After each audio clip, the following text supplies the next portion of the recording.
Shri Guroho Shri Uttapadakamalam Shri Gurun Vaishnavamscha Shri Rupam Sagrajatam Sahagana Raghunathan Vitam Tam Sajivam Sadvaitam Savadhutam Parijana Sahitam Krishna Chaitanya Devam Shri Radha Krishna Padan Sahagana Lalita Shri Vishakhan Vitamscha.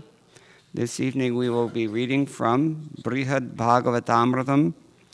This is the BBT translation by Gopi Paranadhana Prabhu and commentary by Gopi Paranadhana Prabhu, based on the original Sanskrit text and commentary of Srila Sanatana Goswami. So his Gopi Paranadhana Prabhu's own commentary is based on the Digdarshini Tika of Sanatana Goswami. Sanatana Goswami, as you know, was the elder brother of Srila Rupa Goswami, and they were both chief disciples of Sri Chaitanya Mahaprabhu in the 16th century.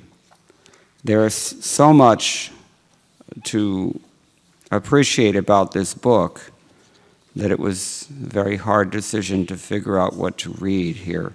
You don't know where to begin because it's all just so wonderful. But I think tonight we can read from Volume 1 and Chapter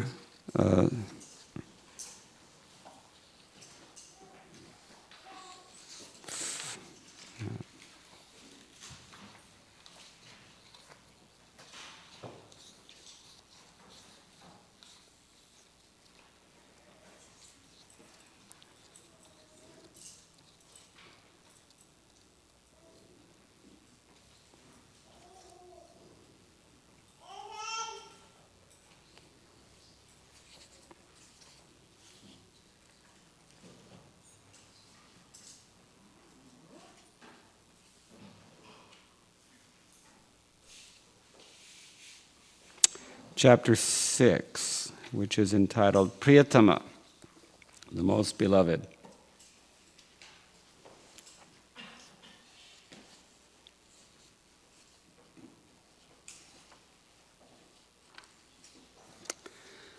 There's some background information necessary to appreciate this passage.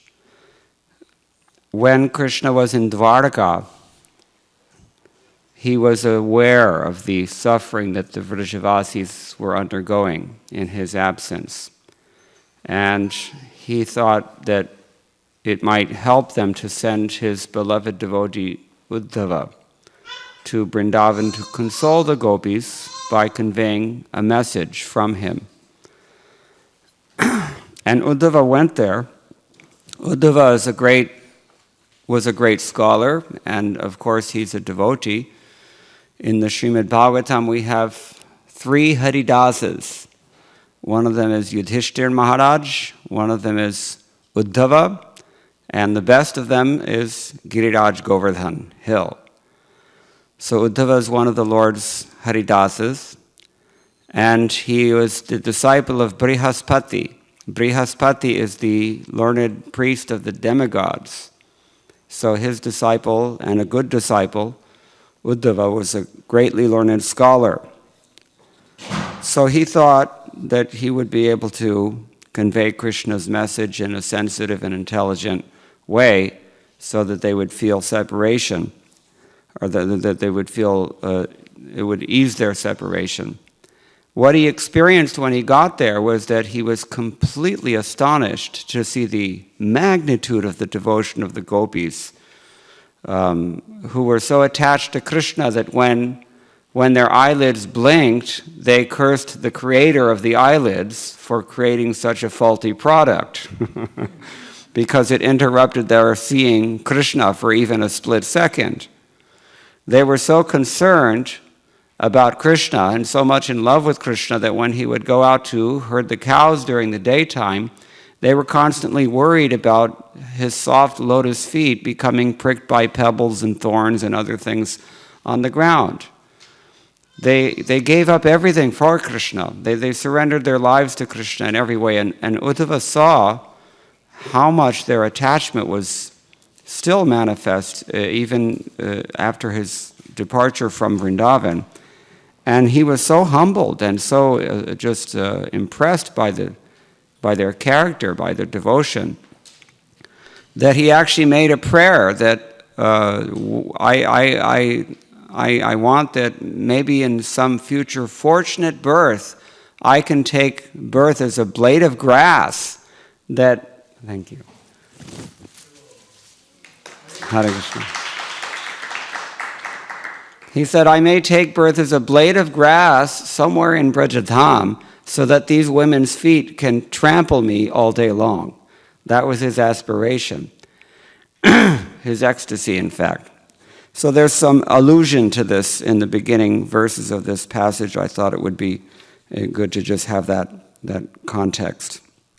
So as I said, this is chapter 6 of Brhad Bhagavatamrta, entitled Priyatama, the Most Beloved. So King Parikshit is narrating to his mother kind of an expanded version of the Srimad Bhagavatam, taking the general content of the Srimad Bhagavatam, but elaborating in certain key passages that very clearly illustrate the great beauty and wonder that is Vraja Bhakti. So King Parikshit told his mother, O noble mother, after hearing Ugrasena's advice, Narada, the dear devotee of Lord Mahavishnu, became absorbed in the taste of exalted love of God, which seized him in its grip. Forgetting everything else, he started off veena in hand. Having spent much time before in Dwarka, Narada automatically took the familiar roads to the center of the city, amazing roads that led to the neighborhood of the Lord's palaces, and came to a palace of Krishna's that he knew how to reach from earlier visits. Under the spell of intense transcendental agitation, Narada seemed like an ordinary person haunted by a ghost. The commentary by Gopi Pranadhana Prabhu describes, as this chapter describes what Narada says to Uddhava and other devotees in Dwarka, inspires them to discuss the present situation in Vraja. Overhearing these talks, Krishna becomes bewildered in ecstatic love. So we have the great sage among the demigods, Narada Muni, also a great devotee, greatest of devotees, and he's visiting Krishna in Dwarka. So he's feeling ecstatic symptoms, and here it says, continues in the next text. He sometimes tripped and fell to the ground and sometimes stood motionless. Sometimes his body trembled, or he rolled on the ground, or he wept in great distress. He sometimes shouted and jumped about, sometimes sang and danced, and sometimes all the transformations of priceless love of God converged in him at once. My dear mother, this is Parikshit Maharaj speaking again, please now be fully attentive. Listen soberly, with steady concentration, to what I'm about to say. That day, Lord Krishna was for some reason disturbed in mind, and he asleep in the inner quarters, and Uddhava had left him and sat down nearby on a terrace at the edge of the palace. There, Uddhava was joined by Baladeva, Devaki, and Rohini, and queens of Krishna like Rukmini and Satyabhama, as well as various maidservants and other ladies, including Kamsa's mother, Padmavati, a lady who had the habit of making public gossip out of Krishna's personal affairs. Now you have to consider that she's, after all, family, because, who was Kamsa? He's Krishna's mama. So, mama means uncle, for those of you who don't know. So all of them sat there silent, in shock. They saw that Sri Narada had arrived and that he was acting strange. Standing up, they brought him carefully to where they had been sitting. They took a moment to restore him to a condition closer to normal and wiped dry his face wet with tears of love. Then they spoke to him simply and gently. They said, "We've never seen you behave like this. What is this sudden change in you, dear Brahmana? Please sit here quietly for a moment." Sri Parikshit said, Narad replied in a choking voice, tears flowing from his eyes. As he began to speak, he opened his eyes with difficulty and bowed down to offer respects. He was trembling, and the hairs on his body stood erect. Sri Narad said, "Please arrange for me to meet with Uddhava, the only true object of exquisite good fortune. Or else let me have from his feet one particle of dust. Then alone will my heart be at peace." So Narada Muni had heard the glories of Uddhava, and this was his condition, just hearing about Uddhava. And then Narada Muni continues, "He has received an abundance of our Lord's mercy, never gained by the Lord's other servants in the past or even now. Because Uddhava is the greatest of all Vaishnavas, the Lord himself calls Uddhava one of his own special expansions." Here the commentary points out in the 11th canto, Krishna speaks about Uddhava to Uddhava himself. He says, Vasudevo Bhagavatam, Tvam tu Bhagavateshu aham. Among the Bhagavatas, you're verily myself. That's what he says. No one has ever been as dear to the Lord, neither the Lord's direct sons like Brahma, nor friends like Shiva, nor brothers like Balaram, nor the goddess Rama. Who is the goddess Rama? Lakshmi Devi. Nor the Lord's other wives. Not even his own unique transcendental body is as dear. So this is Uddhava's great good fortune, according to Narada Muni. The Supreme Lord's own words, disclosed in the Puranas, tell the abounding glories of Uddhava's good fortune. Those words, born of Sri Krishna's causeless mercy, are unlike any others heard in this world. The Yadava heroes now tell those words in songs. Alas, when those words enter the home of my heart through the gateway of the ears, they steal all my wealth of sobriety. Sri Parikshit said, impelled by great respect for Narad, Uddhava suddenly stood up, held Narad's feet, and embraced them. Aware of what Narad was thinking, Uddhava remembered many devotees who had received the Lord's special favor. As Uddhava meditated on those devotees, their love for the Lord, and the wealth of their loving ecstasies, he felt distress, thinking himself fallen, and cried helplessly. Only with some effort was he able to regain his composure. Then he became joyful and spoke to the stage, moved by the sattvic emotion of jealousy. Sriman Uddhava said, O Mighty One, knower of everything, most truthful speaker, greatest of sages, you are the master who teaches the means and the end of bhakti, devotional service to the Supreme Lord. All you just said about me and more is self-evident to me. I knew it was true before you said it, and so did others. What I saw on my recent trip to Vraja took my pride in my special good fortune and suddenly crushed it into dust. Since then, I've understood the amazing sweetness of Krishna's mercy, of love for him, and of those who possess that love. Just by what I saw in Vraja, I came to be most blessed. I was swept away in an ocean of ecstasy, thinking myself completely favored by the Lord, a recipient of his most extreme mercy.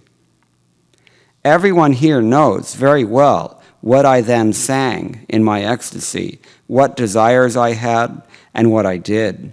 Better for now not to speak on those matters further. O best of sages, I bow down to you again and again, and I beseech you, please curb your eagerness to relish those various affairs. Here it's in the commentary, it's quoting from the 10th canto of Srimad Bhagavatam, this sung prayers that were stated by Uddhava. I've already paraphrased. Sri Parikshit said, Because Rohini had long lived in Gokula, its residents held her in high regard. She knew the inner meaning of Uddhava's words.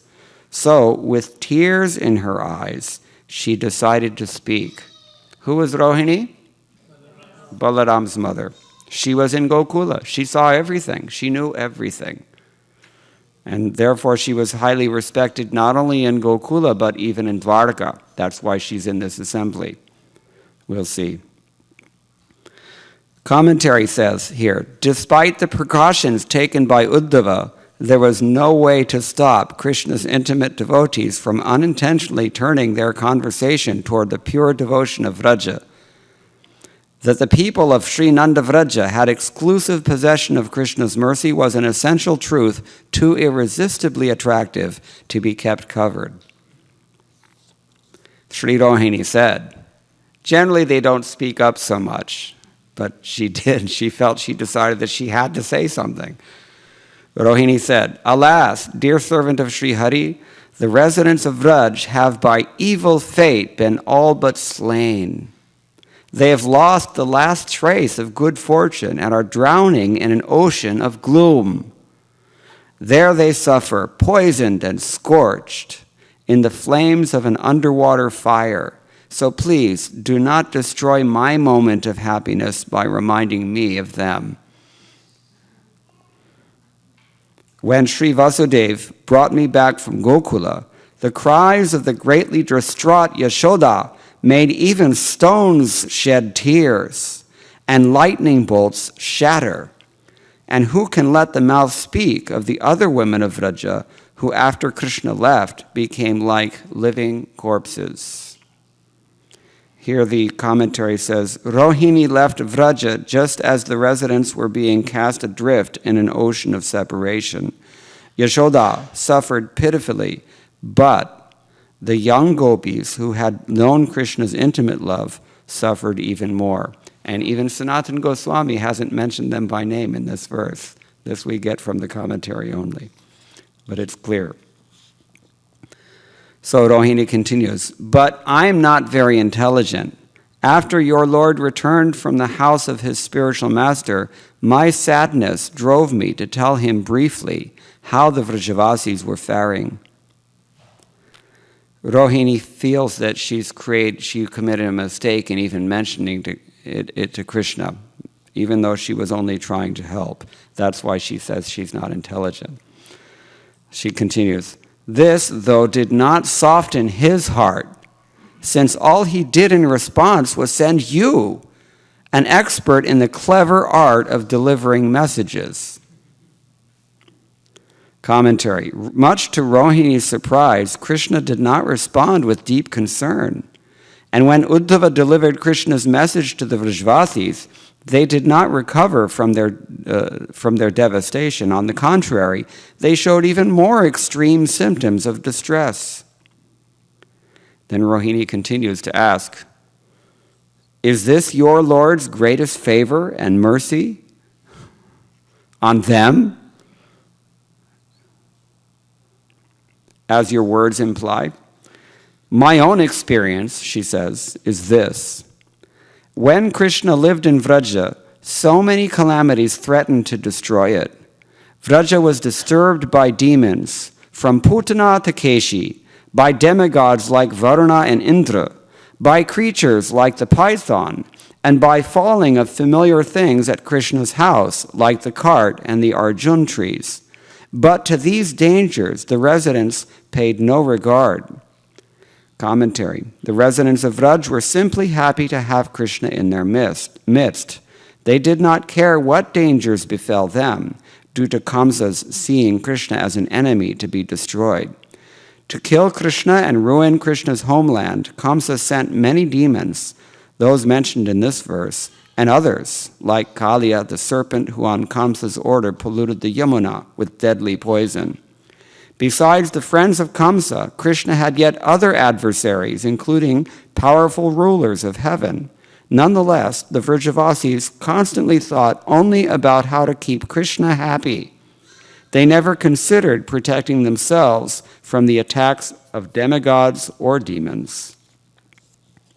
Rohini continues, as if entranced, in each event they wanted only to assure Krishna's welfare. They never thought about themselves.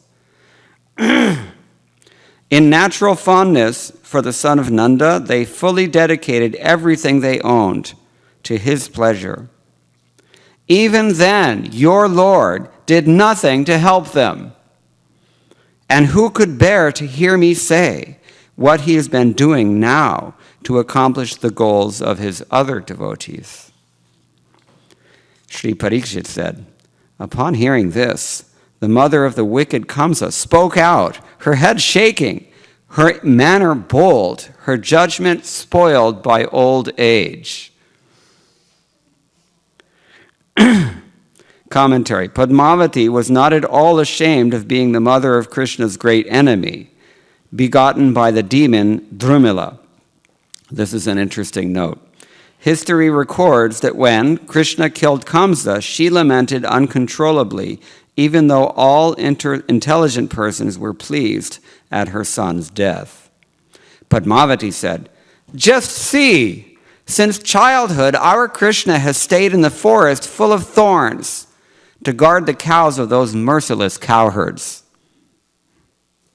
What's her mood? I'll read it again. Just see, since childhood our Krishna has stayed in the forest full of thorns to guard the cows of those merciless cowherds. They never even gave him shoes. And even when tormented by hunger, he sometimes ate a little stuff made from the milk. The cowherd women punished him by tying him up. And they scolded him abusively. When he was young, Krishna had no choice but to tolerate all this pain. But what does he have to do for those people now? Commentary. Angry at Krishna stealing yogurt and buttermilk, Mother Yashoda's neighbors would come to her and complain. Vatsan munchan kwajaja samaye krosha sanjata basaha. Steyam swado atyatha dadhi payah kalpetai steya yogaihi. Markan bhakshyan vibhajati sachen nati bhandam vibhinati. Dravyalabdhe sagraha kupito yatyupakroshyato kan. This means, your son sometimes comes to our houses before the milking of the cows and releases the calves. And when the master of the house becomes angry, your son merely smiles. Sometimes he devises some process by which he steals palatable curd, butter, and milk, which he then eats and drinks. When the monkeys assemble, he divides it with them. And when the monkeys have their bellies so full that they won't take anymore, he breaks the pots. Sometimes, if he gets no opportunity to steal butter or milk from a house, he'll be angry at the householders, and for his revenge, he'll agitate the small children by pinching them. Then, when the children begin crying, Krishna will go away. Padmavati says that the abuse Krishna tolerated was heaped upon him because of kalagati, the movement of time. This can mean two things. One, it means that he was only a child, and he was unable to do anything because he was just a child. The other thing it means is that he was thinking that as long as he had to stay incognito in Vraja to hide from Kamsa, he would have to tolerate inconveniences. This is how she sees it. Sri Parikshit said, Rohini, the darling of Vraja, was fully endowed with the gravity of wisdom. Ignoring Padmavati's remarks, she simply went on speaking from where she had left off. Sri Rohini said, then he went to Sri Mathura, the capital of the Yadus. He killed many enemies, relaxed for a while, and became king of the rulers of kings. Now, honored by countless demigods, whom he has sometimes defeated and sometimes helped, this Lord of yours no longer thinks about the residents of Vraja. Who are the demigods that he helped? So many times. And who are the demigods that he has sometimes defeated? Indra is a favorite example. He stole the Parijata tree from Indra, and he helped various the demigods by killing their opponents like Narakasura. So, being lavished with so much honor, Krishna, according to Mother Rohini, could hardly remember his former life in simple Vrindavan. Sri Parikshit said, Krishna's dear queen Rukmini, Bhishmaka's daughter, who always lived in Krishna's heart, found these words unbearable. And so she spoke up. Commentary. Because Srimati Rukmini always lived in Krishna's heart and literally on his chest in her expansion as the goddess of Lakshmi in Vaikuntha, she perfectly knew every thought and feeling that passed through his heart. Whatever she said, therefore, carried the highest degree of authority. Sri Rukmini said, My dear mother, you don't understand the inner feelings of Krishna at all. His heart is softer than newly churned butter. Why are you saying these things? Just hear from me what I have heard. Have you ever noticed that sometimes devotees have different opinions? And sometimes their opinions are not compatible. Sometimes their opinions are antithetical. Sometimes, with the utmost respect, they work very hard to undermine each other. This is not new, and it's not limited to this material world, just in case you were wondering. I mean, we're supposed to be encouraging people to chant Hare Krishna here, but this is actually transcendental bliss, even though it looks like it's a problem. And if we want to enter into Krishna's Leela, then we have to learn how to deal with it, because we're seeing it right here in Dwarka Leela. Just a note. So, to continue. Rukmini Rani now has found the words of Rohini intolerable, and she has to say something, a few words. What she's heard from him personally. She says, sometimes at night he says this and that in his sleep. Sometimes in a most sweet voice he utters names as if calling his cows. Sometimes he calls his girlfriends or some of the cowherd boys. And sometimes while asleep he acts as if he were placing his flute to his mouth, and sometimes his enchanting threefold bending form. While asleep he sometimes says, Mother, give me some fresh butter. Sometimes he calls out to me, Oh, Sri Radha, or Oh, Lalita. Sometimes he pulls on my garment and asks me, Chandravali, what are you doing? Sometimes he drenches the pillow on his bed with floods of tears. Then at times he suddenly wakes up, rises from bed, and cries in a pitiful voice, drowning us in an ocean of pain and grief. Commentary. By us, Srimati Rukmini means all of Krishna's queens. Rukmini's own unique love for Krishna is free from the jealousy usually found among co-wives. Very deep insight Sanatana Goswami has. Just last night he must have seen something in a dream, because today he's been weeping sorrowfully and is beside himself with agitation. Now he is lying in bed as if asleep, his cloth pulled over his head. He's not even performed his morning duties. King Sri Parikshit said, Then temperamental Satyabhama, surrounded by other wives, answered back in jealous anger. She said, Dear Sri Rukmini, why are you prattling on like this? Why talk only about what he does while asleep? Even while active and awake, he seems to have his mind on something else, as if dreaming. Indeed, we are his wives only in name. His young cowherd maidservants are in fact more dear to him than we are. Sri Parikshit said, Blessed Baladeva, the darling son of Rohini, an intimate friend of all Gokula, couldn't tolerate hearing these words. Angrily, he spoke in reply. Commentary, Lord Baladev, siding with his mother, was dissatisfied with the way the other queens had interpreted Krishna's behavior.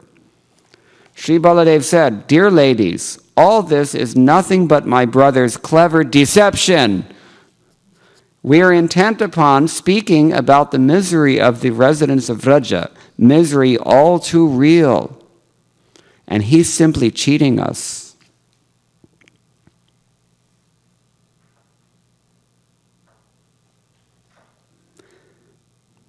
So according to the commentary, Balaram's thesis here is that everything Krishna has said about the Vrajavasi's distress and separation from him has some basis in reality, but he has manipulated the facts to create a false appearance that he feels similarly about the Vrajavasis. Baladev continues, "I stayed there in Vraja for 2 months and tried to restore the Vrajavasis to normal, but nothing I said or did was of any avail." Commentary, while visiting Vraja, Lord Balaram had tried to console the devotees by assuring them that Krishna was very much afflicted by separation from them, and that certainly in a few days he would finish killing all the enemies in Mathura and come back home. Balaram also did other things to relieve the Vrajavasis' distress. For example, he performed water sports in the Yamuna and constructed new buildings in various places for Krishna to enjoy upon his return. "Seeing no other way to achieve my purpose, I made hundreds of promises to them, and with great effort finally consoled them to some extent. Then I managed to pull myself away and hurried back here." Commentary says, Lord Balaram had concluded that only Krishna's returning to Vraja would forestall disaster. Lord Balaram had done everything he could to convince the Vrajavasis that Krishna would soon be coming. But even after offering so many assurances, Balaram had been obliged to pry himself away from Vraja by force. No one had wanted to let him leave. "I anxiously requested, 'Krishna, please find some excuse to go to your cowherd village just once and save the lives of the people there.'" Commentary, the cowherd community was made up of Krishna's own people, with whom he had enjoyed the pleasures of his childhood. Now that they were drowning in an ocean of misery, he surely ought to be willing to visit Vraja once to save them. Even from his mouth he said, "Certainly I shall go," but in his heart he thought otherwise. Indeed, the truth about a person's mind can be known from how he acts. Commentary, speaking one way while acting in another is proof that one intends to deceive. Sri Parikshit said, hearing this, the personality of Godhead, who is ruled by the love of those dear to him, suddenly got up from his bed and came outside, loudly weeping. From his fully blossoming lotus eyes rained a flood of tears. With a choking voice, tormented by compassion for others, he spoke as follows. Sri Bhagavan Uvacha, the Supreme Lord said, "Yes, it is true. My heart is made of solid diamond. It must be so because it is not yet split in half. Those devotees took care of me for so long, from the very beginning of my childhood, and still I have forgotten all about their exceptional love. Be that as it may, I must somehow do something to help them. I've indeed been cruel to have caused those gentle souls such extreme grief. Oh, brother Uddhava, you know everything, and you are the best of my dear friends. Please tell me at once what I should do. Please lift me from this ocean of distress." Sri Parikshit said, Devaki was loving to her son and was dear friend to Nanda's wife. She said, "You should give your best well-wishers whatever they want." Commentary tells us, Mother Devaki anticipated that Uddhava's reply would likely inspire Krishna to leave for Gokula. So she interrupted before Uddhava could speak. She suggested to Krishna that he placate the Vrajavasis some other way than by returning. Then, fearing that the kingdom was about to be given away, old Padmavati, the Lord's grandmother, the queen of the Yadu king Ugrasen, gathered her muddled wits and cleverly feigned a joking spirit to protect her husband's domain. She spoke up again, even though Balaram's mother had snubbed her by ignoring her previous remarks. Invoking eloquence, Padmavati tried to change the mood to bring Krishna, the exclusive shelter of the Yadu dynasty, back to normal. Commentary. In her own way, Padmavati had good intentions. She saw that unless Krishna could be calmed down, the whole Yadu clan faced destruction. He might even offer to turn the rule of Dwarka over to Nanda and the cowherds. To avert such danger, Padmavati tried a humorous distraction. Padmavati said, "Krishna, why should you lament? Just listen to my advice. While living 11 years in the home of Nandagopa, you two brothers enjoyed various comforts. For that I swear, my husband will repay Nanda twice over. My husband will see to it that Garga Muni calculates the amount even to the smallest fraction and delivers it by his own hand. And if Nanda owes you any payment for tending his cows, let him pay you or not as he wishes."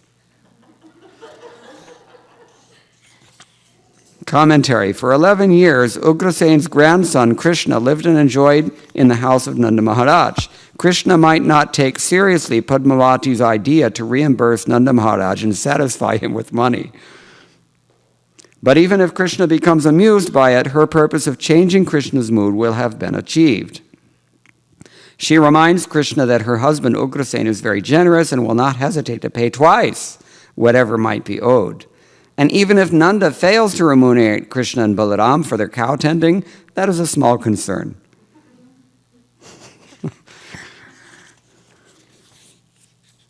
Sri Parikshit said, although the personality of Godhead must have heard these words, he pretended he had not. Driven by sorrow, he then inquired from Uddhava as though ignorant. Commentary. Not holding Padmavati's suggestions in high esteem, Krishna chose to ignore them. He knew very well what was required of him and what the Vrajavasis wanted, but because of sharing the distress of his devotees, he seemed unaware of these things. He responded to his own discomfort by asking for Uddhava's advice. The Supreme Lord said, "O best of learned scholars, you know all the thoughts of the residents of Vraja. Please, tell me without delay what it is they desire." Commentary confirms here. This inquiry stems from Mother Devaki's proposal to offer the Vrajavasis whatever they want.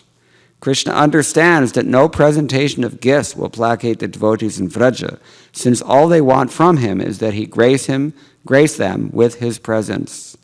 By approaching Uddhava for counsel, however, Krishna is able to free himself from the responsibility for the decision.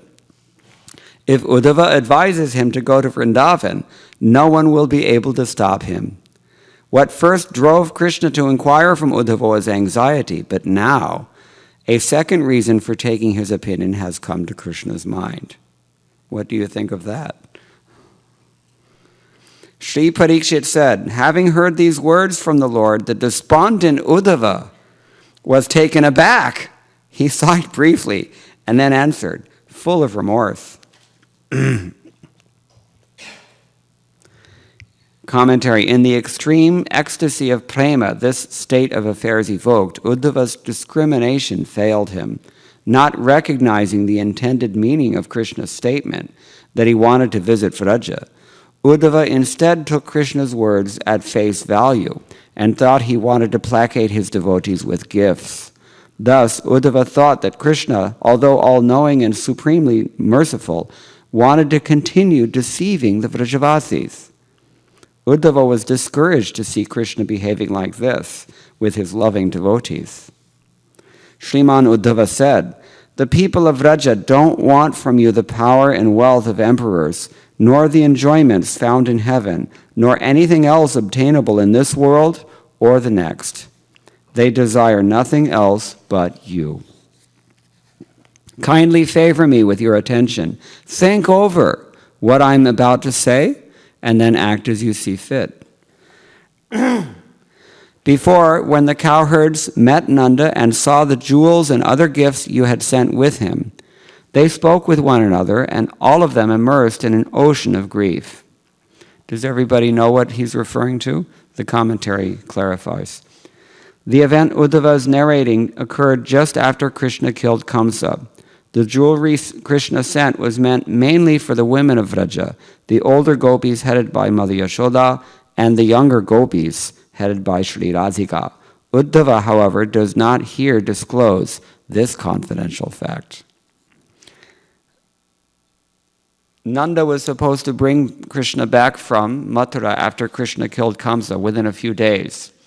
At that time, Krishna had felt some obligation to stay with his other devotees, and so he spent some time in Hastinapura also, and Nanda Maharaj accompanied them, and when it came time to send Nanda Maharaj home, Krishna made sure that he went with so many gifts. But what most people don't know is that these gifts were meant for the gopis, and also for the older gopis, his mothers, and the younger gopis, his girlfriends. So this is a confidential thing that Sanatana Goswami is really revealing for us. Then he goes on. Uddhava says, "Oh, how very painful! Krishna now thinks we want such garments from such presents from him, and deserve this kind of mercy."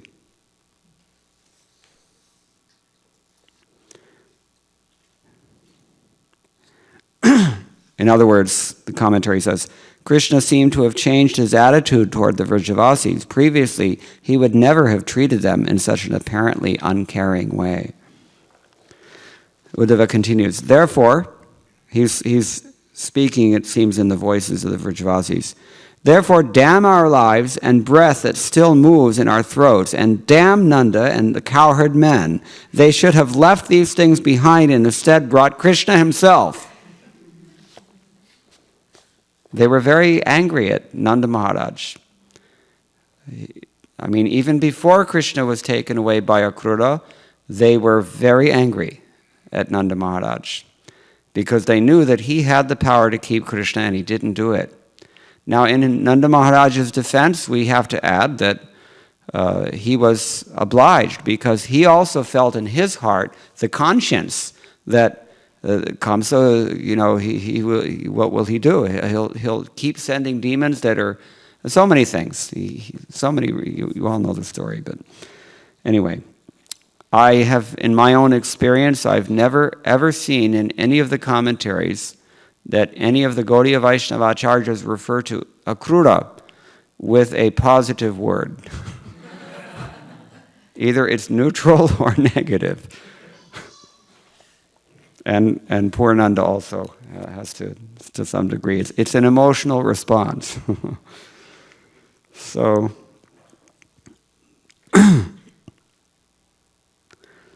the commentary says, abandoned by Krishna, the devotees of Vraja lived on the verge of death. Still, they condemned themselves for shamelessly holding on to the last breath of life in their throats while Krishna was absent. Affectionate Nanda, of course, could hardly have refused anything his son desired, but he should not have expected the Brajavasis to be satisfied with Krishna's material gifts. Thus, the residents of Vraja, including your mother Yashoda, gave up all hope of your return. Already dead, they now refuse to eat at all. And the commentary says they were not even touching water. Nanda felt like someone who has committed a great offense, and for 3 days he was so utterly miserable he couldn't say a thing. But then, to save the lives of the residents of Vraja, he induced those people to believe your departing words. With many ardent promises, Nanda skillfully used logic to prove your words true. In this way, he placated the Vrajavasis. How many were trying to pacify the Vrajavasis? Balaram put himself out to cover for his younger brother. Nanda Maharaj put out in so many ways to try to help to calm these Brajavasis. You see, there's not a great deal of sympathy for Krishna here.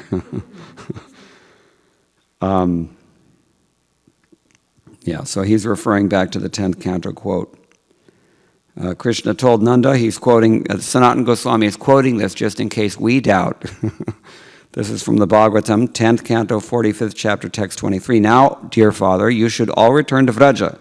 We shall come to see you, our dear relatives who suffer in separation from us, as soon as we have given some happiness to your well-wishing friends. So, Nanda used the best arguments he could devise to persuade the Vrajavasis that Krishna still intended to keep his word.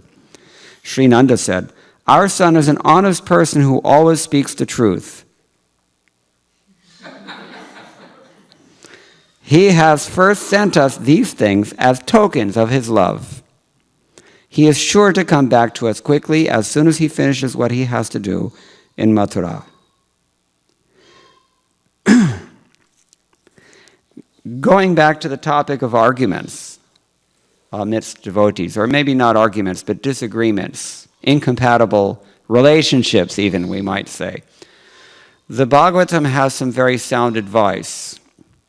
Atma aparijnanamayo vivado hyastiti nastiti bhirartanishtaha.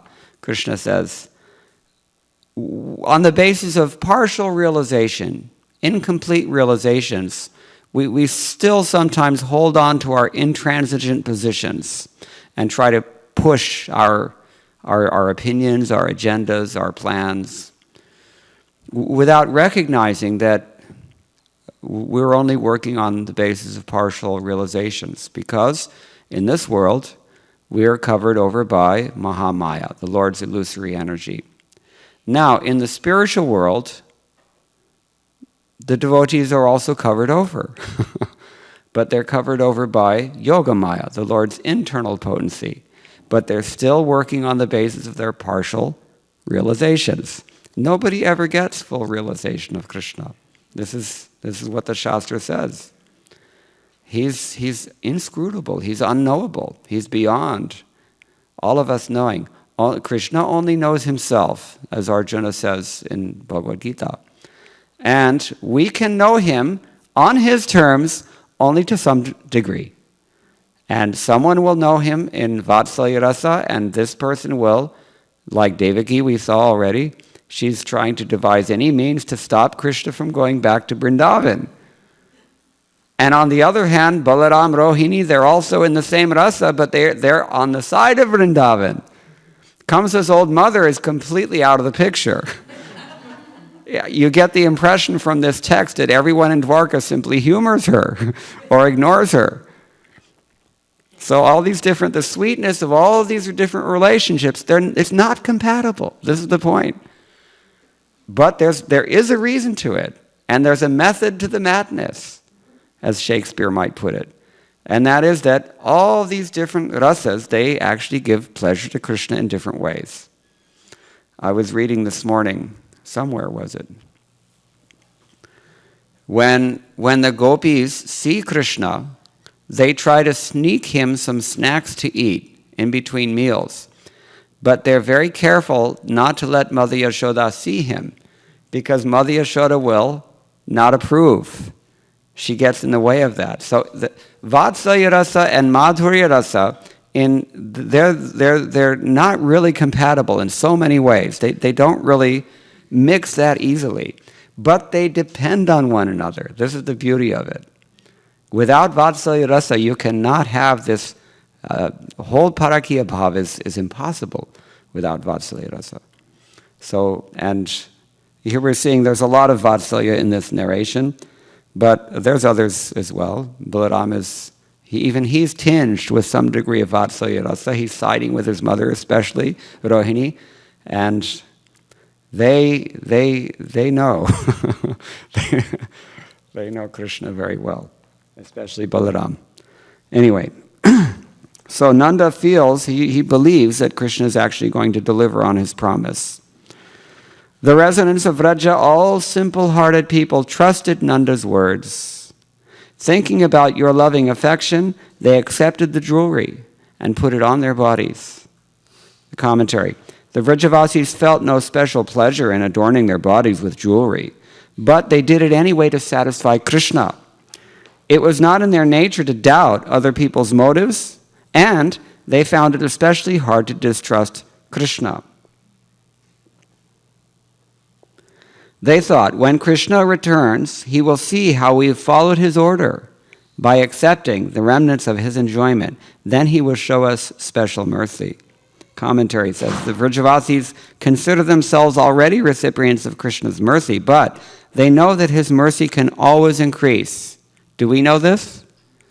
His mercy can always increase. The more they please him by their exclusive surrender, the more he will favor them. Therefore, just to please Krishna, they feign happiness, even in their greatest misery. But you never came. You sent me instead. And when they heard the message you had sent with me, they almost died from disappointment. Commentary. Uddhava complains that although the Vraja devotees acted with simple honesty, Krishna reciprocated in a completely contrary way. To send through Uddhava a message telling the Vrajavasis to be satisfied with meditating on him as the all-pervading supersoul was nothing less than a cruel deception. In the message Uddhava read, Krishna told them, "You're never actually separated from me, for I am the soul of all creation.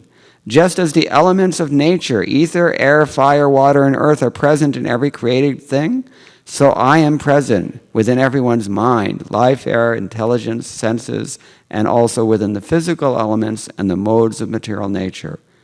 Who cares about that? In Vrindavan, the last thing the gopis want to hear is Atma Tattva Gyan. They want Krishna only. There are so many songs about this. Seeing them so despondent, I made every effort to keep them alive by promising you would surely come back. Then I returned here. To attain you, these devotees then renounced all enjoyment of the senses and all material shelter. Please, ask your elder brother here what state they are in. Commentary. And after all this, Krishna only sent Baladeva instead of going to Vraja himself. Uddhava is loath to describe the effect of upon the Vrajavasis of Krishna's failure to visit them again, because hearing it will be too painful for Krishna himself and everyone else present. You understand? First time he sent Uddhava with a letter, and Uddhava was conveying this message. Then Balaram went, but twice Krishna did not go himself. How do the Brajavasis feel about that? This is the point being made here by Uddhava.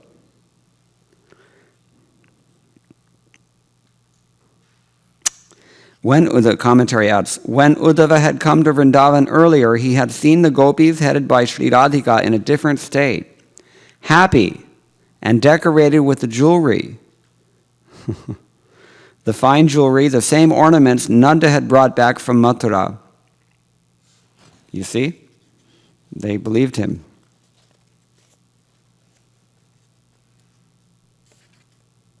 And he quotes two verses that Hari Bhakti Vilas actually advises us to chant first thing in the morning when we wake up. Ta deepa deepter manibhir vireju rajjur vikarashat bhujakankana srajah chalan nitambastana barakundala twishat kapolaruna kunkumananaha udgayatinam arvindalochanam vrijangananam divamasprishat dhvanihi darhnascha niramanthana shabda mishrato nirasyate yena disham amangalam.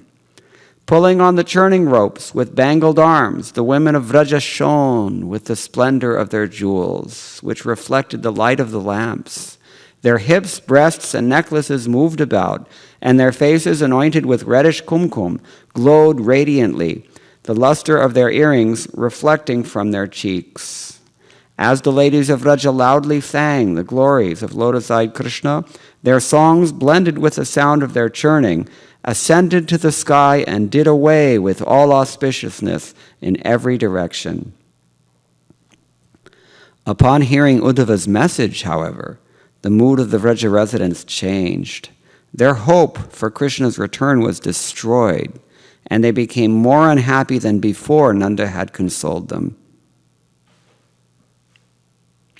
Uddhava suggests that Krishna can ask Balaram about the current state of the Vrajavasis, which Balaram has seen with his own eyes. In other words, Balaram was there most recently, so he knows. Even if you doubt my words, Uddhava implies, surely you will believe your elder brother. They're trying to corner Krishna. Sri Parikshit continued, from dread of the great pain of separation from Krishna, the faces of the ladies like Devaki and Rukmini were pale, downcast, and full of tears. Looking at those women affectionately, gentle-hearted Krishna quickly gestured for an ink pot and paper. Commentary. Krishna was so shaken by Uddhava's statements that he was unable to speak. He could make known his desire for pen and paper only by gesturing. But if Krishna was so anxious about the Vrajavasis, why did he not go to Vrindavan at once? Because Krishna is soft-hearted.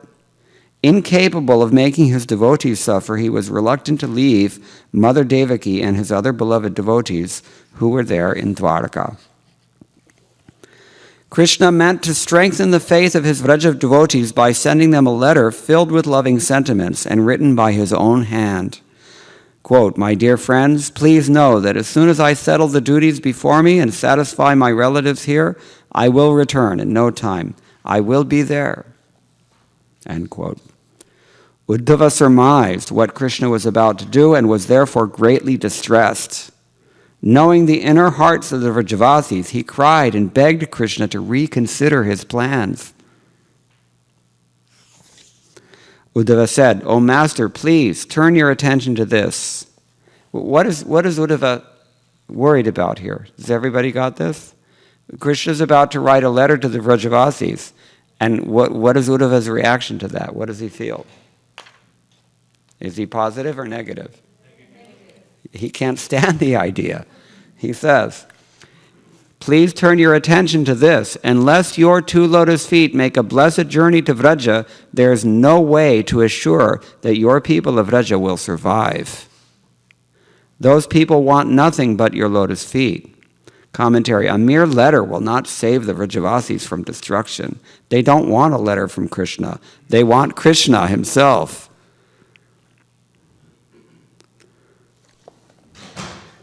The devotees living in Vraja recognize as worshipable only Krishna, not the supersoul or any other form of God. Krishna, Sri Parikshit said, the befuddled mother of Kamsa laughed at this, shook her head and burst out, aha, aha, foolish Devaki, now I understand everything.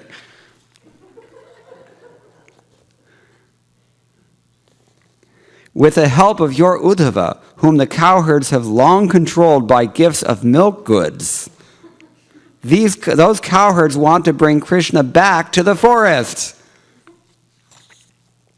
In that dangerous forest, hard to travel and full of thorns and vicious beasts, those good-for-nothings want to make him tend their cows. Padmavati here accuses Nanda and the other Vrajavasis of enticing Uddhava to prolong his stay by filling him with buttermilk and other milk products.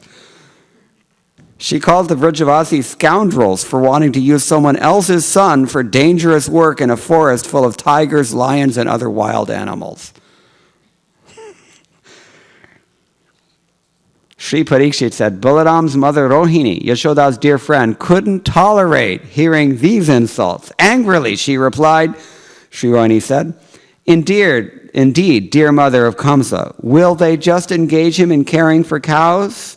Unless the devotees there see him, they can't stay alive for a single moment. O virtuous lady, if trees or other obstacles block Krishna from sight even briefly, his companions at once shed tears and call out in anxious, drawn-out voices, Shri Krishna, Krishna! For those who live in Vraja, Daytime is like black night at the end of the universe, and the blink of an eye a millennium. In such a state, they look at the sun and the trails of dust on the road again and again, and listen for the sound of his flute. Commentary says, Rohini's calling Padmavati a virtuous lady or sati is sarcastic because everyone knows that her virtue was spoiled by the demon Drumila. Does everybody know? Maybe some people don't know.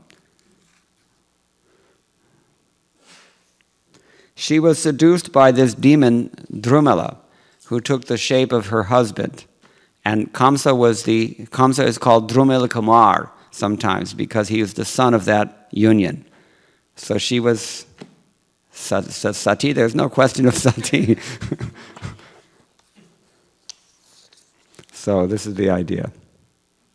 But as far as the Vrajavasis go, they're constantly looking down the road to see if they can see any hint of dust from Krishna and the cows returning from the pasture. In fact, Mother Yashoda she picks out, of all the girls of Vrindavan, she picks out the really tall ones. And she has them go up to the top of the roof, and so that they can see maybe further than the short girls, and see if there's any hint of Krishna coming home. This is what she does. Every day, Krishna takes his older brother with him and goes out into the various forests, eager to enjoy with his herds of cows and wander about in the company of his many friends. In those forests are lakes with sparkling water where Kamala and Utpala lotuses spread their fragrance. The lotuses tremble from the movements of swarms of bees stirred up by rows of excited water birds. And in those forests flows the river Yamuna, the dearmost companion of the land of Vraja. The picturesque splendor of that river, the daughter of Kalanda, astonishes the mind. And beside her, Vrajabhumi glistens with other rivers, the offspring of the hills, like the Vindhyas. The beautiful shores of those rivers are always heaped with soft sand covered by newly grown grass. To those shores come many different kinds of charming animals and birds who put their natural enmity aside. Trees, vines, and creepers further decorate the shores, bowing down with the weight of splendid flowers, fruits, and leaves. The shores resound with the calls of maddened peacocks and cuckoos. And those shores receive praise even from Lord Brahma. He quotes a verse from the 10th canto to prove this in the commentary. Vrindavan forest, Govardhan hill, and the whole area of Vraja are free from violence and theft. So one need not bother to watch one's cows. The cows simply go out into the forests in the morning with the other domestic animals, like the buffaloes, eat grass and drink water, and as they like, they come home. Then in the evening they come home. Elderly Padmavati said, "You child, you're too free with your words. If what you say is true, then why do we hear that the cows and other animals in Vraja are now in danger of dying because no one's taking care of them?" Commentary. Actually, the cows, bulls, and calves of Vraja needed no caretaker. Rather, they needed Krishna. They suffered not from material neglect, but from the ecstasy of separation, vipralambha bhava. They appeared in danger of dying, but even that appearance was false, because vipralambha bhava is a cause not of death, but of the highest perfection of life, achieved only by the most intelligent and competent of those who practice spiritual disciplines. The cows of Vraja were, in fact, not the dumb, helpless creatures they seemed. Padmavati, however, as is usual, following her strange style of logic to prove her own understanding of Krishna.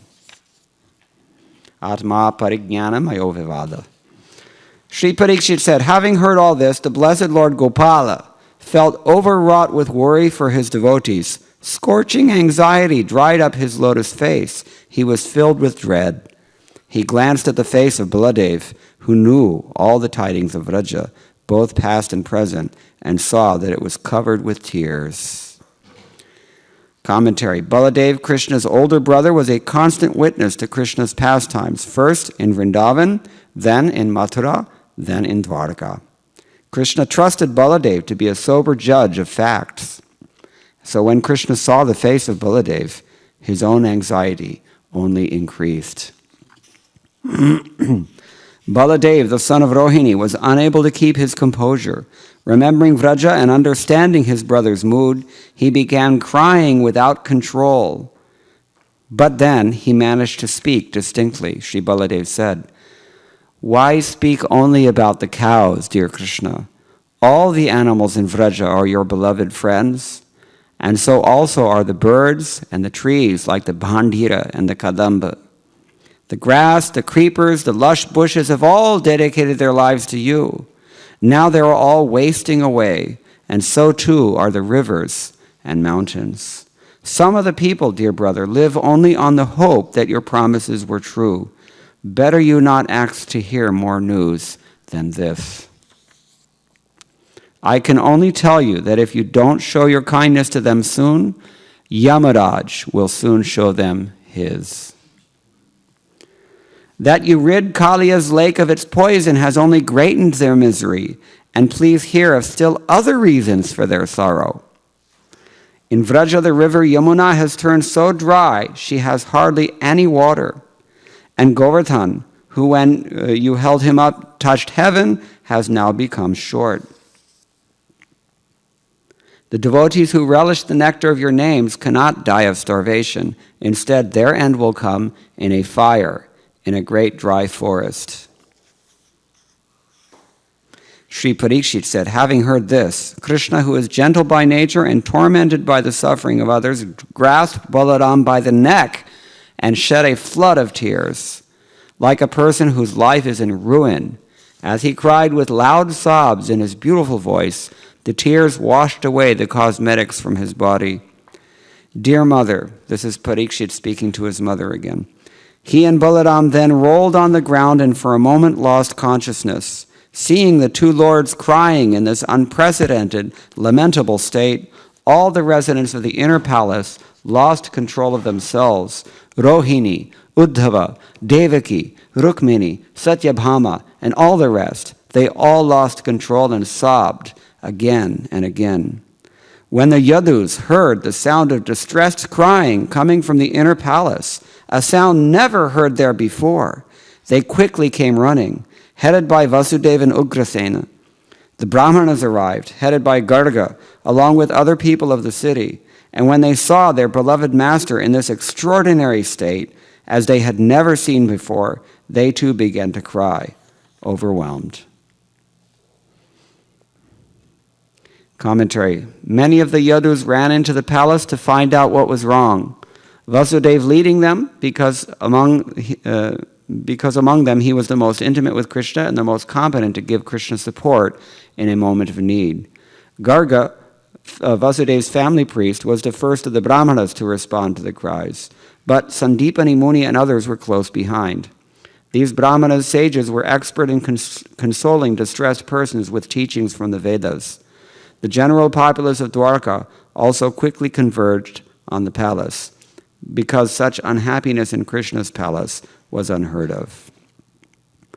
Thus ends the 6th chapter of part 1 of Srila Sanatana Goswami's Brhad Bhagavatamrta, entitled Priyatama, the Most Beloved.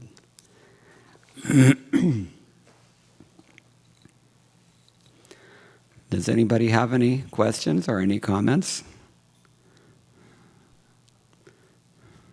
Yeah. Can you briefly explain the context of the Brhad Bhagavatamrta so that Yeah, I mentioned in the beginning, Brhad Bhagavatamrta is it's like it's an expanded version of the Srimad Bhagavatam. Elaborates on many of the same leelas of the Srimad Bhagavatam, and gives, I think, really the most salient thing is that it gives very deep insights into the feelings of the devotees who are taking part in these pastimes. It was spoken by Parikshit Maharaj to his mother later on, many, many years after the fact, and it was written as that revelation by Sanatana Goswami in the 16th century. Sanatana Goswami and Rupa Goswami were the chief disciples of Chaitanya Mahaprabhu, and anyway, there's more that we can say about that, but Sanatana Goswami wrote Brhad Bhagavatamrta, And Rupa Goswami wrote Laghu Bhagavatamrta. They go together. Laghu Bhagavatamrta provides mainly references and logical substantiation of some of the assumptions that are implicit in this text. Assumptions such as that Krishna is the Supreme Personality of Godhead. But that's another topic. Is that okay? Anything else? Yes?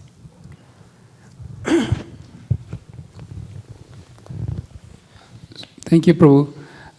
So it seems Krishna is suffering so much in Dwarka at the separation of Vrindavan. So why didn't he actually go to Vrindavan?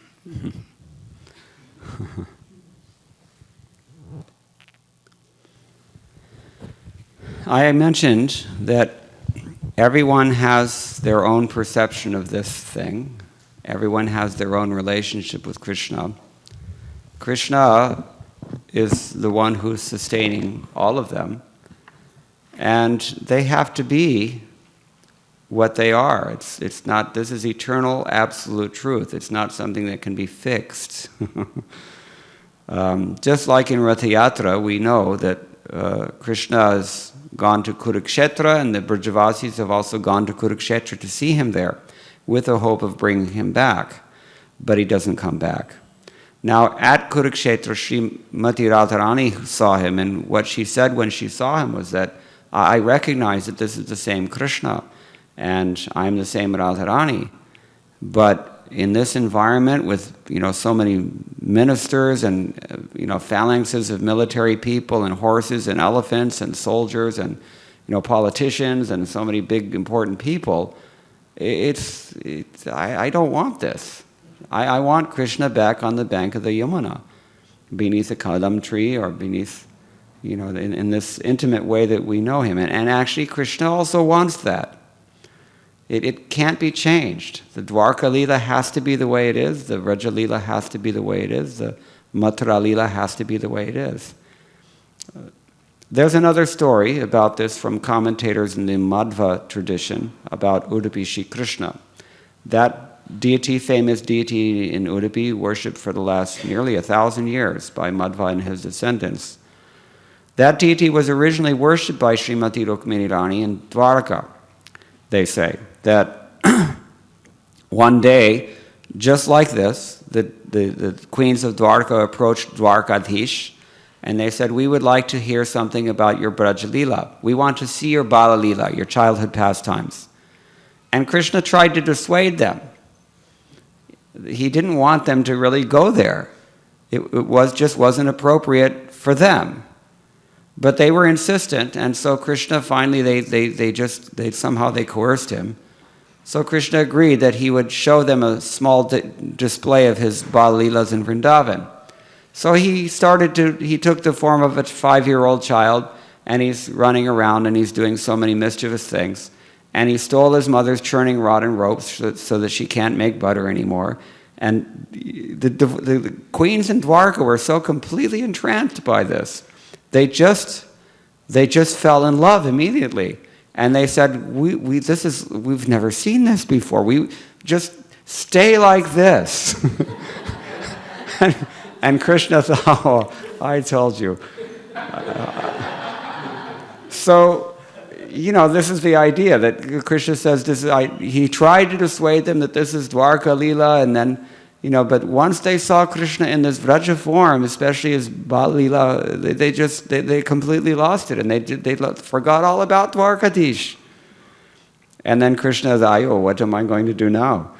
So anyway, then they struck a truce. It was decided that I'll take the form of a deity like this, and you can worship him.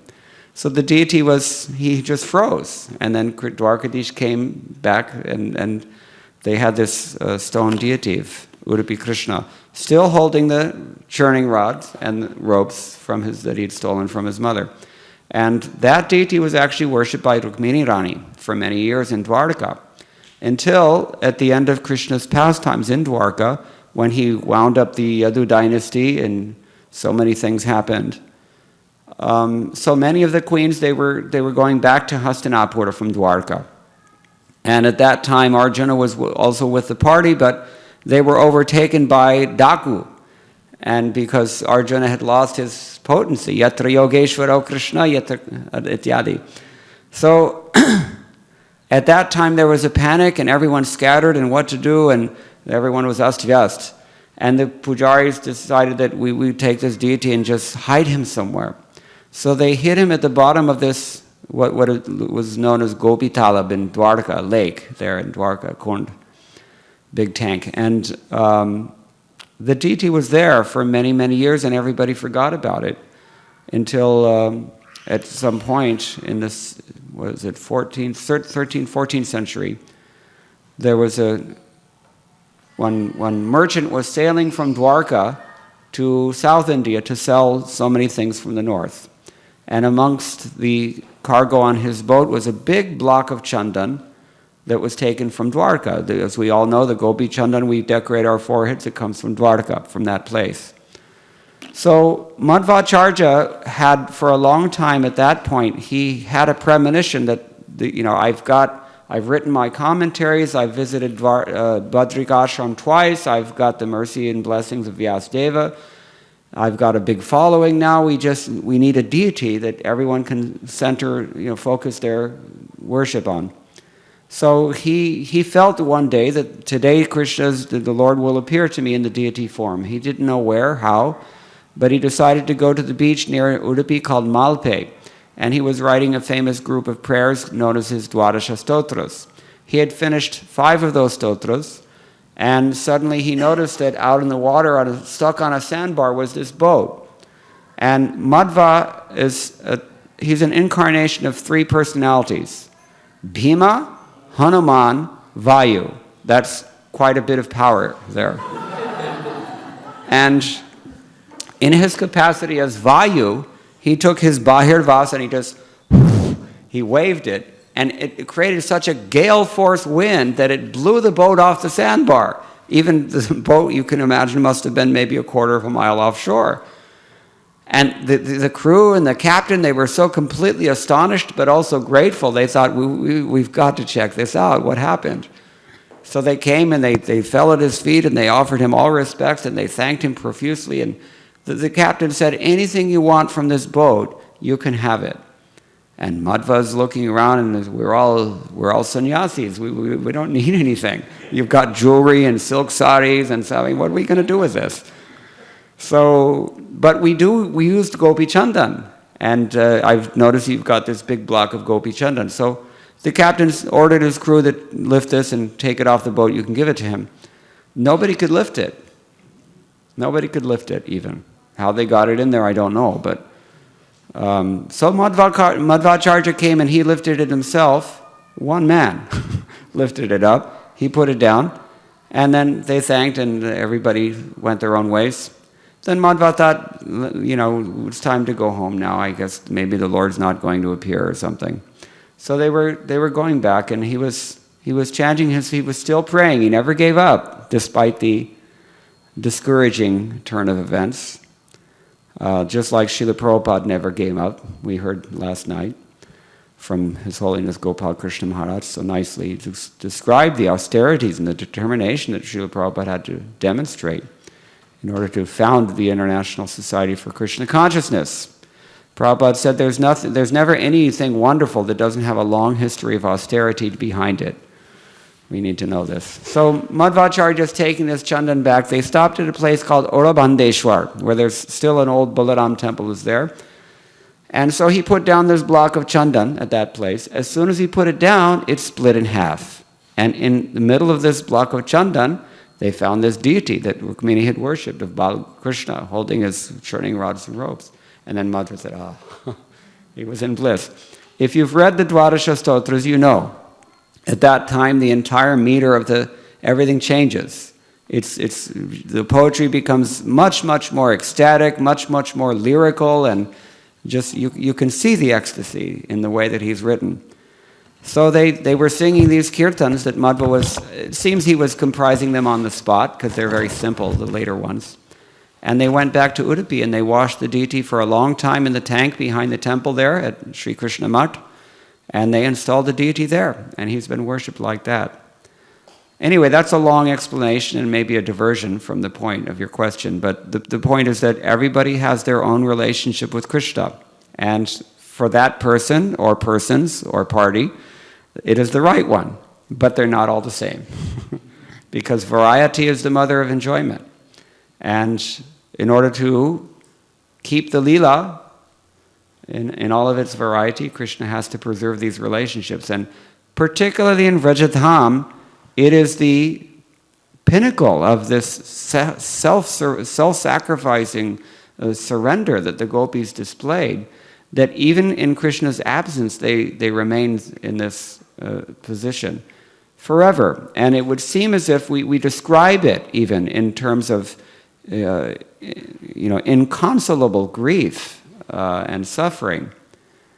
But actually, we know theologically, philosophically, the acharyas have explained that it's a very, very deep kind of ecstasy. And he's mentioned already in the commentary that this is vipralambha bhava. So also to protect that great glory of Braja Bhakti, Krishna did not exactly go back.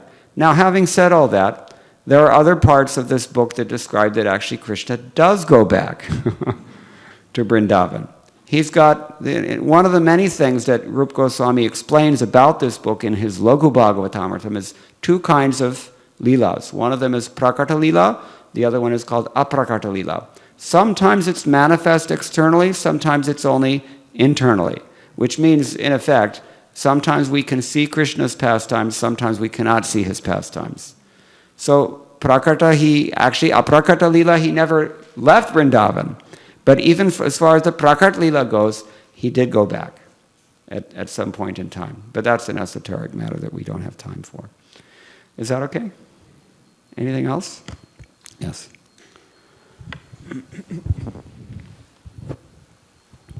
This is a question from Nilesh Prabhu from internet, who is an internet viewer.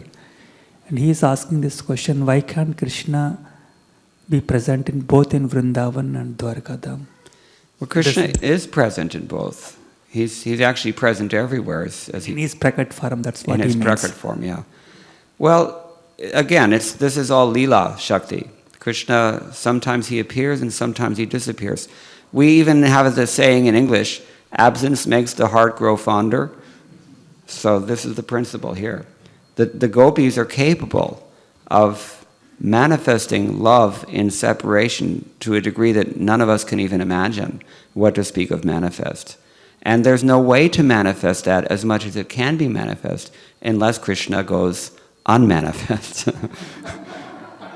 sometime. So this is all part of his Leela. Again, it's like, it's prakat and aprakat it's just different sides of the same coin. Sambhoga is one side where you're in the association of the Lord, and some Vaishnavas worship that and hold that in the highest esteem as their superlative goal. Others worship in the mood of separation, and they recognize that this is also ecstasy. Chaitanya Mahaprabhu is teaching in that mood.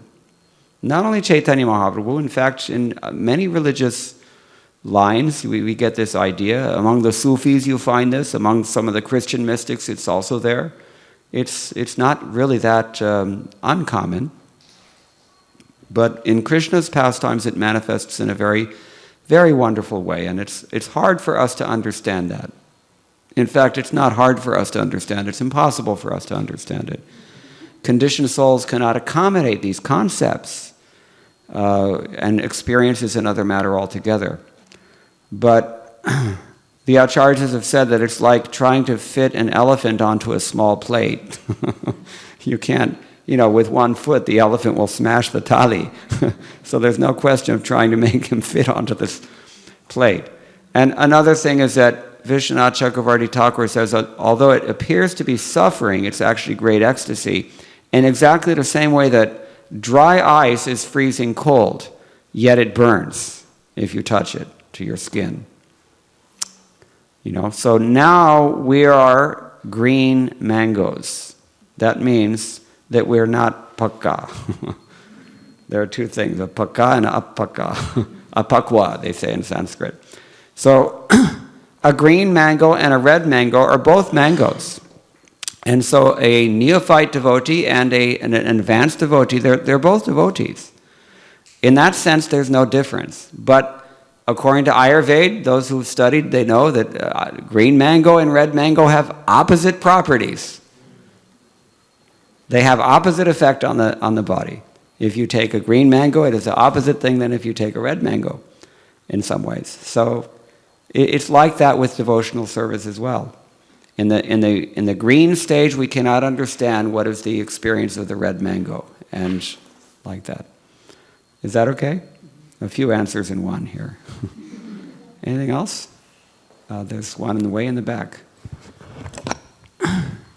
Hare Krishna. Sorry, this might be a very stupid question, but I have heard that Sri Chaitanya Mahaprabhu gave Vidhi Marg knowledge to either Rup Goswami or Sanatan Goswami, and the Rag Marg knowledge to someone, the other Goswami. So is Gaudiya Vaishnavism, is it Vidhi Marg fully or Rag Marg, or is it combination? They're both given by Rup Goswami. They're both given by him. We've not heard this thing from Srila Prabhupada, as far as I know. Srila Prabhupada, I mean, his books emphasize very clearly that the Raga Bhakti is absolutely essential. And it's the primary contribution of our line, you can say. It's also equally emphatic throughout Srila Prabhupada's books that Vidhi Marg is essential as well. They're not mutually exclusive. And a person who's a green mango doesn't see this.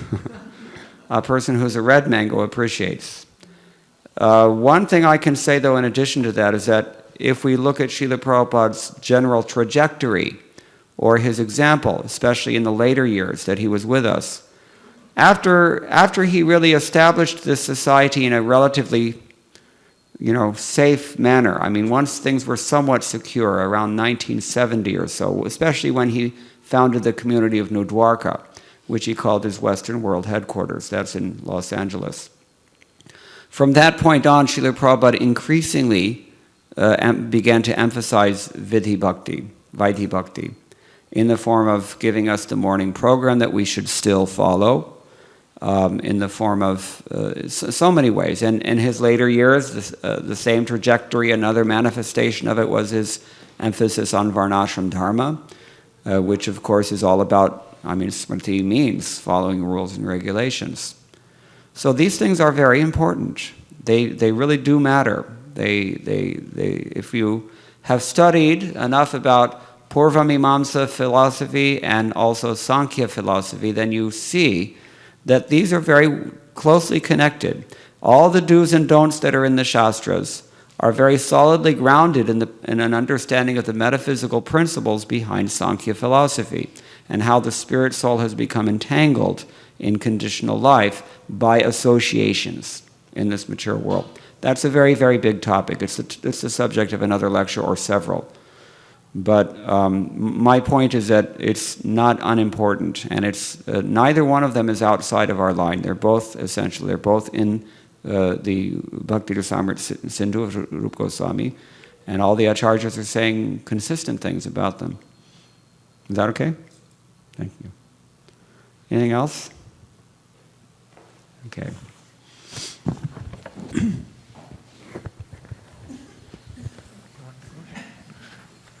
Hare Krishna Prabhu, thank you very much for the wonderful lecture.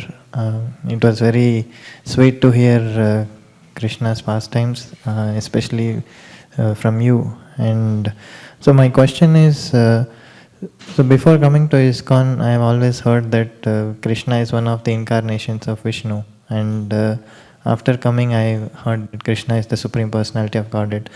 So since we have like 4 sampradayas from where we can obtain knowledge, so is this to be considered a concoction or a revelation, or so how do we understand and reconcile both of these understandings from various sampradayas?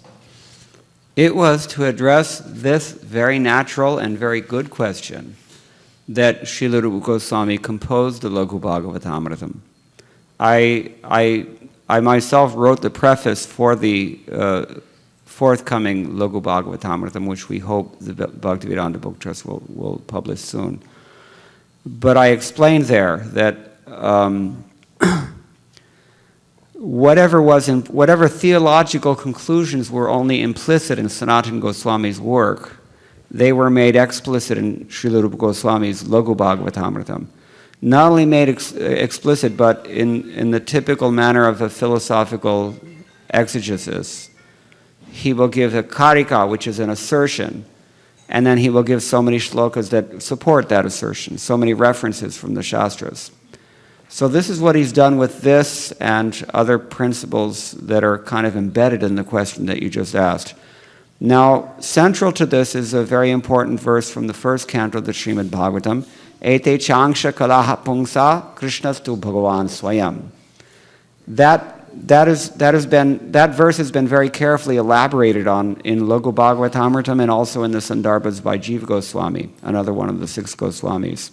It's a very, very important verse because it means that, the context, first of all, is that all the different incarnations of the Lord are being described, and then at the very end it says, out of all of these, Krishna is Swayam Bhagavan. Krishna's tu Bhagavan Swayam. Tu is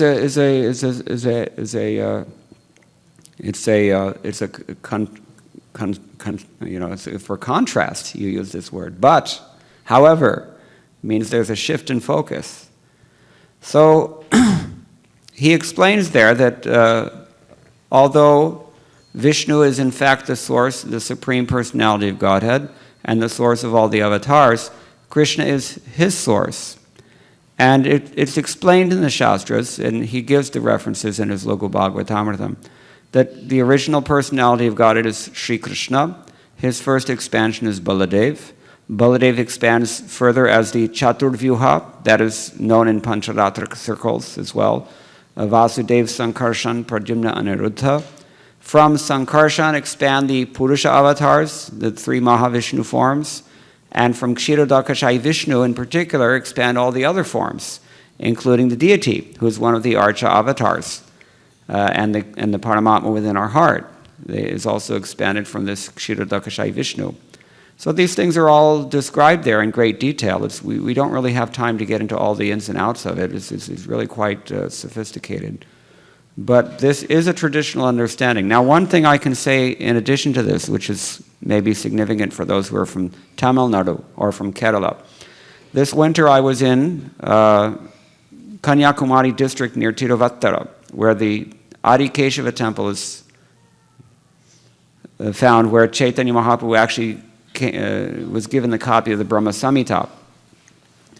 And the Brahmins there in that place, 500 years ago, were well acquainted with these scriptural conclusions because they're the ones who gave that book to Chaitanya Mahaprabhu. On the face of it would seem that much of the Gaudiya Vaishnava theology is built upon the Brahma Samhita, but it's not a book that comes from Bengal. It's a book that comes from the heartland of Sri Vaishnavas. And that's a very significant thing because it means that this was not just a limited understanding of one locality and it wasn't invented by a particular sect in the 16th century. It means there's an old tradition in this way. And that might explain why to this day, if you go to Guruvayur, for example, which is not very far away, you'll still see them worshiping Lord Krishna, studying the Srimad Bhagavatam and chanting Hare Krishna, Krishna Krishna, Hare Hare, Hare Rama, Rama Rama, Hare Hare, in Sankirtana, in the temple, every morning. So these are not just these are not just sectarian assertions. Third thing I'll say is that in North India, it's pretty widely accepted by the Vaishnava Sampradayas that dominate there, meaning the Vallabhacharya Sampradaya, the Gaudiya Vaishnava Sampradaya, Nimbarka Sampradaya, and even there are some others, small ones. They all pretty much agree on this, that Krishna is the original Supreme Personality of Godhead. Among the Sri Vaishnavas and the Madhvas, that may be argued perhaps, but even there, they're worshipping Sri Krishna in Udupi, as we've described already. Now another thing is this. When we attend to any homa or any smarta function, we notice, how do they say Achmana? I also visited Tiruchendur. In Tiruchendur, there's a very famous temple of Skanda, because one of the ISKCON devotees is a pujari in that temple. And I asked his brother-in-law, that, who is a priest also in the Skanda temple, he's a smarta. I said, how do you say Achimana? And he said, we say Om Keshavaya Nama, Om Narayanaya Nama, Om Madhavaya Nama, all names of Vishnu. At the end of any yajna, when you're offering homa, what does the priest say? Shri Krishna Arpanamastu. Why Krishna? You see where I'm getting? This is kind of like all these things, they kind of point in a certain direction. So these are just a few things we can say, but it's a big topic and it deserves a lot more discussion. But hopefully we will publish Lagu Bhagavatamrta very soon, and that's probably the best source of really scrutinizing arguments in this connection. Is that okay? So Prabhu, thank you Prabhu. I think it's philosophically clear, but so when some devotees within these sampradayas, they have a different understanding, is it to be considered a revelation or a like concoction? Well, we say that the 4 Vaishnava sampradayas are all bona fide, but that doesn't mean that they're all saying the same thing. And logically, you can't have different people saying different things and they're both right at the same time. This is, from a philosophical perspective, we can look at the historical revelation of Vedanta philosophy. The oldest commentator, they say, is Shankaracharya. Actually, according to some authorities, Vishnu Swami predated him, but Vishnu Swami's line died out even by the 16th century. So it's hard to say what Vishnu Swami taught or not. But if Sridhar Swami, the Bhagavatam commentator, is following the Vishnu Swami line, which is also something that many say, but these things are all a little bit murky, then it certainly seems that he was teaching some form of Bheda. But I'm getting ahead of myself. Shankaracharya's Kevaladvaita, monism, was not satisfactory to Ramanujacharya, who said, okay, monism is okay, but Vishishtadvaita, there's some specificity as well, even though the monism is valid. Madhvacharya was not satisfied with that. He took it a step further and said, no, there's no monism, there's only pluralism. And his system is sometimes called dualistic, but it's really more accurate to call it pluralistic, because he feels there are panchavibhedas, five distinctions. And then, as I said, in the north, we have Nimbarkacharya, who took it a step further, and he said that there's Bheda and Abheda at the same time, but he didn't really go further than that or even address the question of how that can be so. That was taken by Sri Chaitanya Mahaprabhu and his followers in the form of Achintya Bheda Bheda. Achintya Bheda Bheda means inconceivable oneness and difference. That explains how a thing can be one and different at the same time. How we can say that Vaishnavas are all bona fide even though they're saying antithetical things. But the Achintya Shakti is the essential thing in the center here. Achintya khalu ye bhavana tant tarkeni yojiyet. Mahabharata says, you should not try to apply mundane logic to things that are supramundane, things that are beyond that logic. And this relationship is just of that nature. There are certain things that we cannot control or even possess within our limited ken of logic. And the followers of Sri Chaitanya Mahaprabhu accept that. Others may go on arguing. But all the Vaishnava sampradayas are bona fide. They all have different opinions, but we respect them because they're all authorized. The Jains have a nice view about this. They call it Syadvad. Vada, of course, means of ideology. And Syat is actually a Sanskrit verb which means it might be. So, they're very open-minded that somebody may be saying something that's true. I don't know, after all, So they give respect like that. And it's not a bad idea to at least on a social level, to take that attitude, in my opinion. Is that okay? Thank you so much, Prabhu. It's a big topic. We can't cover it tonight, everything. Anything else? Yeah. Hare Krishna, Prabhu. Thank you so much for this enlightening discourse. Prabhuji, in Bhagavad Gita 15.5 purport, I came across the fact Prabhupada mentions that false prestige is one of the one of the fundamental qualities that keeps conditioned souls bound to this material world. Correct. So, from my limited perception and knowledge, what I could relate it to is what they say in English as megalomania or delusions of grandeur. But what exactly is false prestige? What are its different ways? In what ways living entities do keep succumbing to it? And how can a sadhaka get over it and surrender to Krishna? Yeah, well, just off of the top of my head, without having the commentaries on that verse ahead of me right now, the word you're thinking of is mana, nirmana, correct? So, nirmana mohajita sangadosha. So mana means we're always expecting some sort of honor, isn't it? The Chaitanya Mahaprabhu says, therefore, in his formula for advancement in Krishna consciousness, that you want to be amanitva, right? Amanina, manadena. You want to give respect to others. Man means respect. Everybody, especially in South Asia, it seems, we just crave respect. Every time I go from Vrindavan to Delhi, we go through the toll booth, and there's maybe a 20-foot vertical list of all the people who are exempt from paying the toll, because they're all considered VIPs. Everybody wants to be a VIP, it would seem. There. I mean, anyway, mana, false prestige means I've got some temporary karma that I'm proud of, and I feel that somebody should acknowledge that and give me respect, or at least attention, or you just at least admit that I'm as glorious as I think I am.